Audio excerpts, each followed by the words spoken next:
উৎসবে রঙিন পহেলা বৈশাখ। পহেলা বৈশাখের একটা খবর। সকালে যদিও আমি আপডেট দিছি আমাদের রাজবাড়ী জেলার পহেলা বৈশাখ উৎসব সম্পর্কে, তারপরেও আমি যে ভিডিও ফুটেজগুলো দেব এই খবরে, সেগুলো আমাদের রাজবাড়ির ডিসি অফিসের সামনে। আর খবরটা সম্ভবত সারা দেশের এবং ঢাকার হতে পারে, বিস্তারিত বাকিটা পড়লে জানতে পারবো। উৎসবে রঙিন পহেলা বৈশাখ। উৎসবে রঙিন পহেলা বৈশাখ বাংলা 1432 সালের প্রথম দিনে রাজধানী সহ সারা দেশে উৎসবের আমেজ। ফ্যাসিস্ট মুক্ত পরিবেশে এক ভিন্ন আবহে এবার বর্ষবরণ চলছে।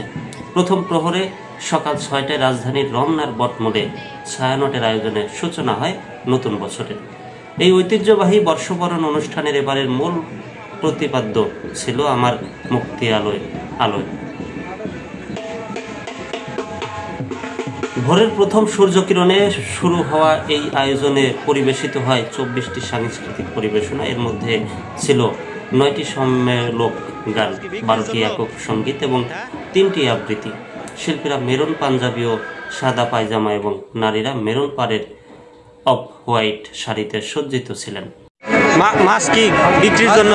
হ্যাঁ, বিক্রি মাত্র 150 টাকা, বাজারে 200, আমার 150 টাকা কেজি। বাজারে কিন্তু 200। আর আপনার এই সাজগোজের কারণ কি? আজকের জন্য হলো মাত্র 150 টাকা, বাজারে 200 টাকা এগুলো মাছ। না, আপনার এটা কি সাজগোজের জন্য নাকি পয়লা বৈশাখের জন্য? পয়লা বৈশাখ উপলক্ষে বাংলার ঐতিহ্য ধরে রাখার জন্য, আমাদের যে কৃষ্টি কালচার চলমান আছে সেটাকে একদিনের জন্য উপস্থাপন করার জন্য আমাদের আজকে এই আয়োজন। এটা বাংলাদেশ সরকার থেকে নির্দেশিত। মূলত কি আপনি মাছ বিক্রি করেন নাকি অন্য কিছু? ভরে গেছি, বাজারে পরপর গিয়ে সেখান থেকে। আগে কোথায়? রাজবাড়ি।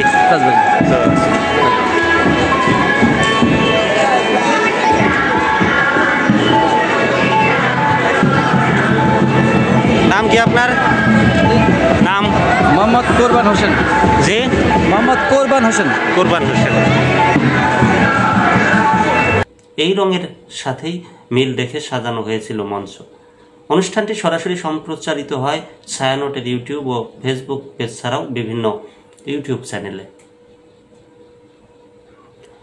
অনুষ্ঠানের শেষ অংশে ফিলিস্তিনের গাজা উপত্যকায় নিহতদের স্মরণে 1 মিনিট নীরবতা পালন করেন শিল্পী ও দর্শনার্থীরা। ছায়ানটের নির্বাহী সভাপতি ডক্টর সরওয়ার আলী বলেন, গাজার শিশু হত্যা ও মানবতার বিপর্যয়ের বিরুদ্ধে আমরা আমাদের প্রতিবাদ জানাই। তাদের স্মরণে আমরা 1 মিনিট নীরবতা পালন করছি। এরপর সম্মিলিত কণ্ঠে জাতীয় সঙ্গীত পরিবেশনের মাধ্যমে অনুষ্ঠানটির সমাপ্তি ঘটে। এদিকে বর্ষবরণের আরেকটি বড় আয়োজন ছিল চারুকলা অনুষদের আনন্দ শোভাযাত্রা, যা সকাল 9টা ঢাকা বিশ্ববিদ্যালয়ের চারুকলা অনুষদ প্রাঙ্গণ থেকে শুরু হয়ে শাহবাগ টিএসসি শহীদ মিনার দেয়াল চত্বর প্রদক্ষিণ করে আবার চারুকলায় ফিরে আসে। শোভাযাত্রায় অংশ নেন চারুকলার শিক্ষক, শিক্ষার্থী, বিভিন্ন শিক্ষা প্রতিষ্ঠানের শিক্ষার্থীরা, সাংস্কৃতিক সংগঠনের সদস্য এবং নানা বয়সী মানুষ। মুখোশ, বিশাল আকৃতির বাঘ, পাখি, মাছ, পাপেট এবং বিভিন্ন মোটিফ নিয়ে শোভাযাত্রাটি ছিল একেবারে চোখ ধাঁধানো। এবারের আয়োজনে বিশেষভাবে উঠে এসেছে প্রতিবাদের সুর, ফ্যাসিবাদের অবসান, থিম পানি লাগবে পানি, মোটিফ এবং শেখ হাসিনার মুখবয়ব ফুটিয়ে তোলা শিল্পকর্ম সবই জানিয়ে দিয়েছে। এই বর্ষবরণ উৎসবই শুধুই উৎসব নয়, বরং এক প্রতীকী প্রতিরোধও। সকলকে বাংলা নববর্ষের শুভেচ্ছা, শুভ নববর্ষ। পুরাতন বছরের সকল গ্লানি, সকল জীর্ণতা ধুয়ে মুছে যাক। নতুন বছরে সবার সুন্দর কাটুক, সুস্থ কাটুক, এই কামনায় শুভ নববর্ষ।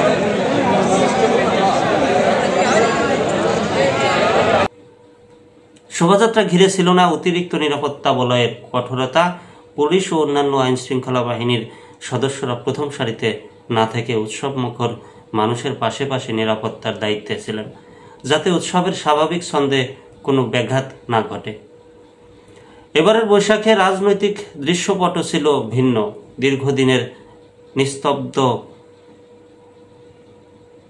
পরিবেশের অবসান ঘটিয়ে এবারের নববর্ষ যেন সত্যিকারের মুক্তির বার্তা বয়ে এনেছে। আলপনা, গান, রং আর মানুষের ঢল সব মিলে নববর্ষ হয়ে উঠেছে একটি নতুন সূর্যের আহ্বান। রমনা টিএসসি চারুকলা সরোয়ার্দী উদ্যান জুড়ে মুখর ছিল ঢাকাবাসী। উৎসবের রং ছড়িয়ে পড়ে শহরের অলিতে গলিতেও। বৈশাখী গানের মুখরিত বাংলার জনপদে আজ সোহে বৈশাখ শুধু একটি সুর নয়, এজন্য নতুন দিনের নতুন সমাজ চিন্তার নতুন আশার এক সংগ্রামী উচ্চারণ। কৃষকের উৎপাদিত ফসল যেমন ধান, পাট, গম, পেঁয়াজ, সবজি ইত্যাদি এর দাম বৃদ্ধি করে এবং কৃষকের প্রয়োজনীয় জিনিস যেমন সার, কীটনাশক, ঔষধ এগুলির দাম কমায়, এই সরকারের কাছে দাবি আমার। ধন্যবাদ। নাম কি আপনার? আব্দুর রাজ্জাক খান।